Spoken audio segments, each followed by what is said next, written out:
So today we're going to look at an actual application of what we've been looking at so far with points on the oblique plane, and that is cutting solids with oblique planes. So what we have here is we have a shape. So we have a square base prism, okay, just in its regular straight up position.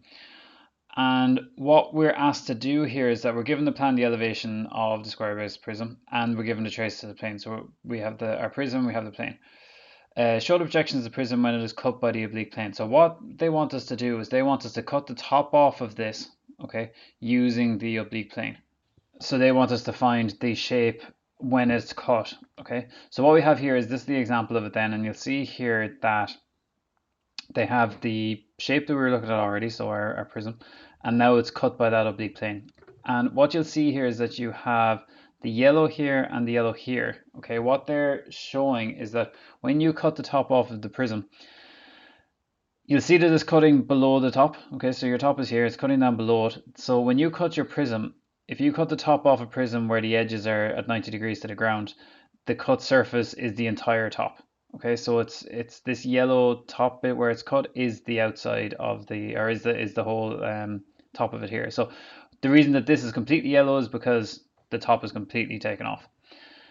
Then when it comes to finding where all of the points are in terms of where they are cut, it's a matter of just using the construction that we've been using all the time up until now. So going parallel to the horizontal trace, then going straight up until you hit the vertical trace and across. That gives you where 1 is cut. Same with 2, up parallel to the horizontal trace, up to the vertical trace, and then across to find 2, and then the same for 3 and 4, and that is then your cut surface. You see that they have the hidden detail lines in here for the bit that's cut off. You need to add those in as well. So anywhere where you've cut the top off, you add in the hidden part just to show that they used to be there. Okay. Okay, so now the second part, or the second type, is when we are given something that doesn't have edges that are at 90 degrees to the horizontal plane. So in this case, it would be if we had a pyramid or if we had a cone. Okay, so it changes this time.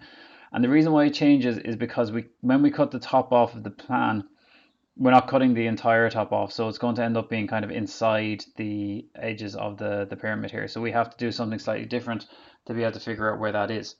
So here in the example, you'll see that the way of doing this then is to draw the auxiliary that were used to find the edge view of the oblique plane and to find the true inclination. Okay, so it's the same auxiliary here as we used before for finding the true inclination, but we're going to now use it to find the cut surface on the top of our pyramid here when it's cut with the oblique plane.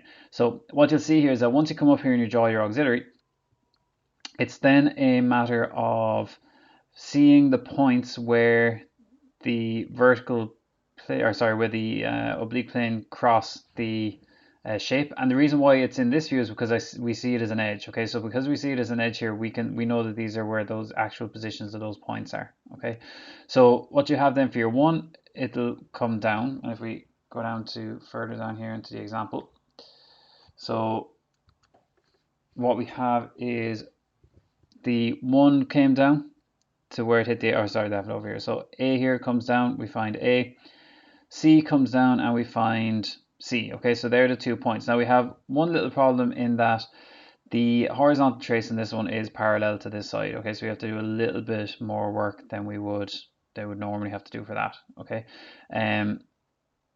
but not too much more. So what you have with this is that if we want to find B and D, okay, because we have an auxiliary. Now this comes down to just understanding what an auxiliary is and where we took our distances from.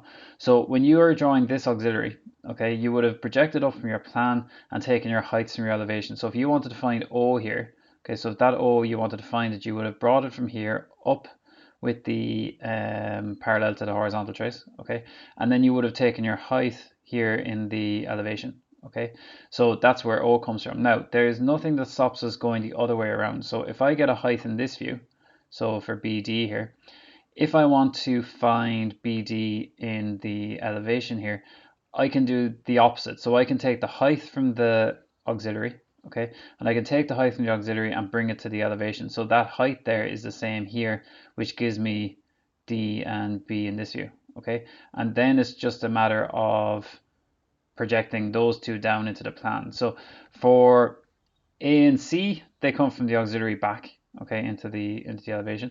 But then for B and D, because the edge here is parallel to the horizontal trace, and that's the only reason why. If it wasn't parallel, then we wouldn't have that problem. It would just come back from the auxiliary. Because it is parallel, we have to find it in the elevation first. Okay, so we have to take that height there, bring it into the elevation to find dB, and then dB comes down from the elevation down into the plan.